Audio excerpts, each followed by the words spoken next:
बच्चों, 7वीं कक्षा के लिए आपको स्वागत है। 7वीं कक्षा का 6वां पाठ हमारे राष्ट्रीय प्रतीक है। बच्चों, इस पाठ से आपको क्या सीख मिलती है देखेंगे। छात्र इस पाठ के द्वारा राष्ट्रीय प्रतीकों का परिचय प्राप्त करके उनका सम्मान करना सीख सकते।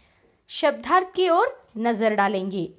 स्वतंत्र यानी आज़ाद, प्रतीक चिन्ह, ध्वज झंडा, समृद्धि संपन्नता, तीलियाँ ಕಡಿಯಾ ಇನಿ ಲಕೀರೆ, ಕನ್ನಡದಲ್ಲಿ ಪಟ್ಟೆಗಳು ಅಂತಾರಲ್ಲ.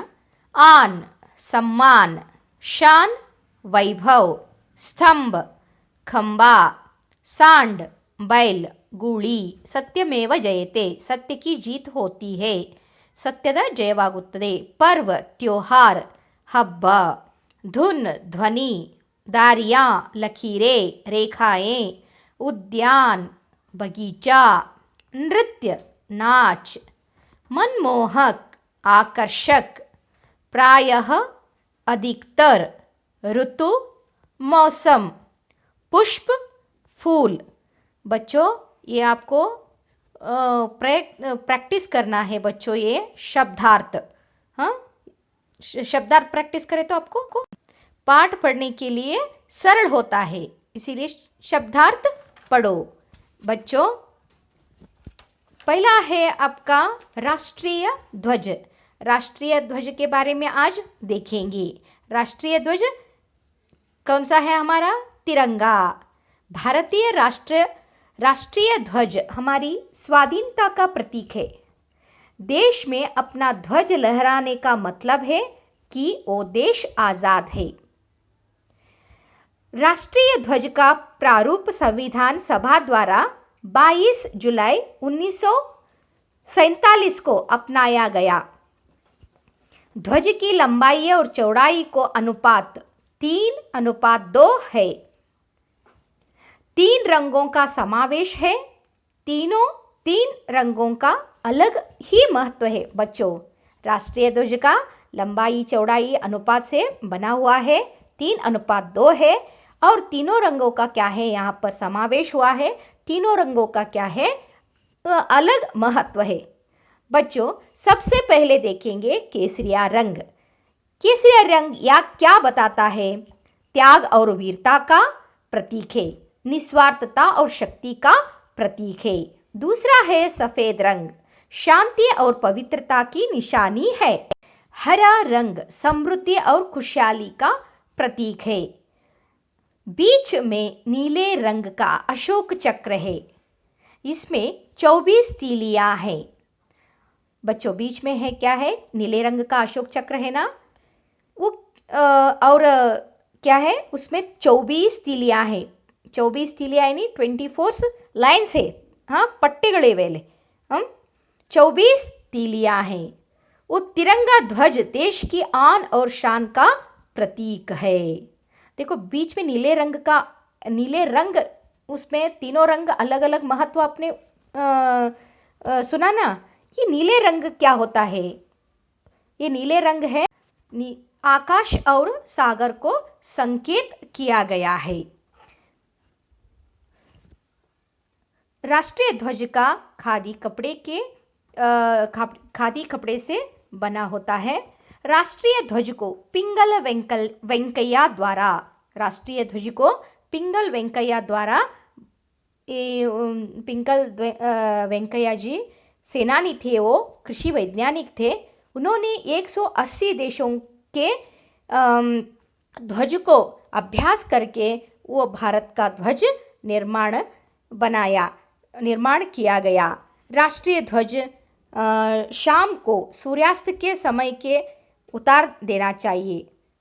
तो सूर्योदय होते ही उनका झंडा फहराया जाता है. सूर्यास्त के समय के ಉತ್ತಾರ್ನಿ ದೇನಾ चाहिए. ಮಕ್ಕಳೇ, ರಾಷ್ಟ್ರೀಯ ಧ್ವಜವನ್ನು ಏನು ಮಾಡಬೇಕು? ಸೂರ್ಯೋದಯ ನಂತರ झंडाವನ್ನು ಹಾರಿಸ್ತೀವಿ ನಾವು.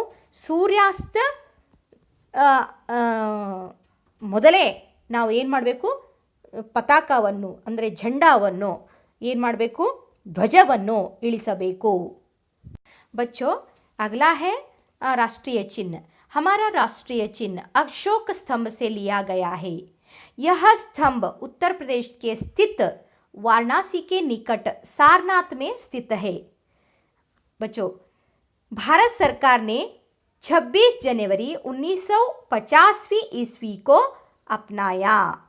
ये राष्ट्रीय चिन्ह है ना, भारत सरकार ने 26 ಜನವರಿ 1950ರಲ್ಲಿ ಇದನ್ನು ಸಂವಿಧಾನದಲ್ಲಿ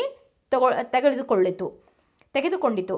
चिन्ह को मूल स्तंभ 4 सिंह एक दूसरे के विपरीत दिशा में बैठे हैं। बच्चों, बीच में धर्म चक्र है। पशु की चित्र स्थित है। दाई ओर एक सांड और बाई ओर घोड़ा चित्र है। फलक के नीचे हिंदी में सत्यमेव जयते लिखा हुआ है। इस चक्र को प्रदर्शित करने का आशय है कि जीवन गतिशील है और रुकने का अर्थ है मृत्यु। मैं अशोक चक्र के बारे में थोड़ी बहुत बताती हूँ बच्चों। यहाँ पर इस धर्म चक्र को विधि का चक्र भी कहते हैं, जो 3री शताब्दी में ईसा पूर्व मौर्य सम्राट अशोक द्वारा बनाया गया था। सारनाथ मंदिर से ये चक्र लिया गया था। बच्चों, नेक्स्ट आपको जाएंगे राष्ट्रीय गान। राष्ट्रीय गान है भारत का राष्ट्र गान जन गण मन है। इस गाने को गुरुदेव कविंद्र रविंद्रनाथ टैगोर ने यह गीत लिखा है। राष्ट्रगान को 24 जनवरी 1950 ईस्वी को स्वीकार किया गया। ಮಕ್ಕಳೇ, ರಾಷ್ಟ್ರಗಾನವನ್ನು 24 ಜನವರಿ 1950ರಲ್ಲಿ ಸಂವಿಧಾನವು ಸ್ವೀಕಾರ ಮಾಡಿದೆ। सर्वप्रथम 27 दिसंबर 1911 ईस्वी को कांग्रेस के कलकत्ता अधिवेशन में गाया गया था। ಮಕ್ಕಳೇ, ಸರ್ವಪ್ರಥಮವಾಗಿ 27ನೇ ಡಿಸೆಂಬರ್ 1911ರಲ್ಲಿ ಕಾಂಗ್ರೆಸ್ ಅಧಿವೇಶನ ಕಲ್ಕತ್ತಾದೊಳಗೆ ಅಧಿವೇಶನ ನಡೀತದ, ಅಲ್ಲಿ ಇದನ್ನು ಮೊದಲ ಬಾರಿಗೆ ಹಾಡಲಾಗಿದೆ। यह गान सर्वप्रथम जनवरी 1912 ईस्वी को तत्वबोधिनी नामक पत्रिका में भारत भाग्य विधाता शीर्षक से प्रकाशित हुआ था। ಮಕ್ಕಳೇ, ಈ ಒಂದು ಗಾನವನ್ನು ಸರ್ವಪ್ರಥಮವಾಗಿ ಜನವರಿ 1912 ತತ್ವಬೋಧಿನಿ ಎಂಬ ಪತ್ರಿಕೆಯಲ್ಲಿ ಭಾರತ ಭಾಗ್ಯ ವಿಧಾತ ಎಂಬ ಶೀರ್ಷಿಕೆ ದಿಂದ ಪ್ರಕಾಶಿತವಾಗಿತ್ತು। इस समय इस गान को राष्ट्रगान से नाम से गाया जाता है। राष्ट्रगान राष्ट्रीय समारोह, राष्ट्रीय पर्व तथा विद्यालयों में गाया जाता है।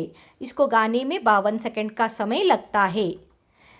इसको संक्षिप्त रूप में 20 सेकंड में गाया जाता है। प्रथम और अंतिम पंक्तियां गाकर समाप्त करते हैं। बच्चों, जल्दी में हो या विशेष कार्यक्रम में समय का अभाव रहता है ना, तब 20 सेकंड गाया जाता है। प्रथम पंक्ति और अंतिम पंक्ति गाकर समाप्त करते हैं। राष्ट्रगीत की धुन सुनते ही खड़े होकर सम्मान देना हमारा हम सबका ಕರ್ತವ್ಯ है। ಮಕ್ಕಳೇ, ರಾಷ್ಟ್ರಗಾನದ ಧ್ವನಿಯನ್ನು ಕೇಳಿದ ತಕ್ಷಣ ನಾವೆಲ್ಲರೂ ಎದ್ದು ನಿಂತು ಅದಕ್ಕೆ ಗೌರವ ಕೊಡುವುದು ನಮ್ಮೆಲ್ಲರ ಒಂದು ಕರ್ತವ್ಯವ ಆಗಿದೆ। अब चलते हैं राष्ट्रीय प्राणी बाघ। बाघ सबको पसंद है, देखने के लिए बहुत शक्तिशाली रहता है ना बच्चों। इसका भी एक वैज्ञानिक नाम है पैंथेरा टाइग्रिस लिनायस, ये वैज्ञानिक नाम है। बाघ हमारे देश का राष्ट्रीय प्राणी है। बाघ सुंदरता और शक्ति का प्रतीक है। इसके शरीर पर धारियां होती हैं। यह पशु जंगलों में तथा राष्ट्रीय अभयारण्यों में पाया जाता है। बच्चों, अगले राष्ट्रीय पक्षी के बारे में। राष्ट्रीय पक्षी है, हमारे देश का राष्ट्रीय पक्षी मोर है। इसके पंख रंग बिरंगे होते हैं। गर्दन नीली तथा लंबी होती है। इसका नृत्य बड़ा ही मनमोहक होता है। मोर प्रायः अधिकतर वर्षा ऋतु में नाचता है।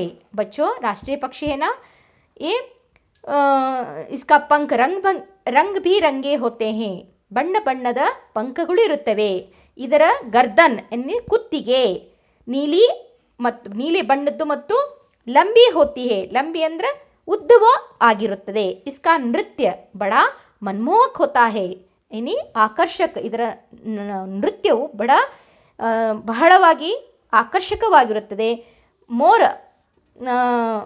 ಪ್ರಾಯ ಎನಿ ವರ್ಷಾ ಋತುಮೆ ಮಳೆಗಾಲದಲ್ಲಿ ಏನು ಮಾಡ್ತದೆ ಇದು ಕುಣಿಯುತ್ತದೆ. राष्ट्रीय पुष्प कमल है. कमल भारत का राष्ट्रीय पुष्प है. यह सत्य और पवित्रता का प्रतीक है. बच्चों, कमल के भी वैज्ञानिक नाम है वैज्ञानिक नेलाम्बो यूनिस्फेरा गार्टन है. हाँ, वैज्ञानिक नाम है. कमल तालाबों और झीलों के कीचड़ में खिलता है. इसकी जड़ें पानी में नीचे होती है. पत्ते और पुष्प ऊपर होते हैं. बच्चों, थोड़ी बहुत ये कन्नड़ में आपको जड़ें, झीलों, ये थोड़ी बहुत आपको कन्नड़ में बताऊंगी. ಕಮಲ ಹೂವು ಭಾರತದ ರಾಷ್ಟ್ರೀಯ ಪುಷ್ಪವಿದೆ. ಇದು ಸತ್ಯ ಮತ್ತು ಪವಿತ್ರತೆಯ ಪ್ರತೀಕವಾಗಿದೆ. ಕಮಲ ಹೂವು ಕೆರೆಗಳಲ್ಲಿ ಮತ್ತು ಸರೋವರಗಳಲ್ಲಿ तालाबों और झीलों के कीचड़ में खिलता है. ऐसा कहते हैं ना कन्नड़ में. ಕೆರೆಗಳಲ್ಲಿ ಮತ್ತು ಸರೋವರಗಳ ಕೆಸರಿನಲ್ಲಿ ಅರಳುತ್ತದೆ. ಇದರ ಬೇರುಗಳು ನೀರಿನಲ್ಲಿ ಕೆಳಗೆ ಇರುತ್ತವೆ. इसके जड़ें पानी में नीचे होती है.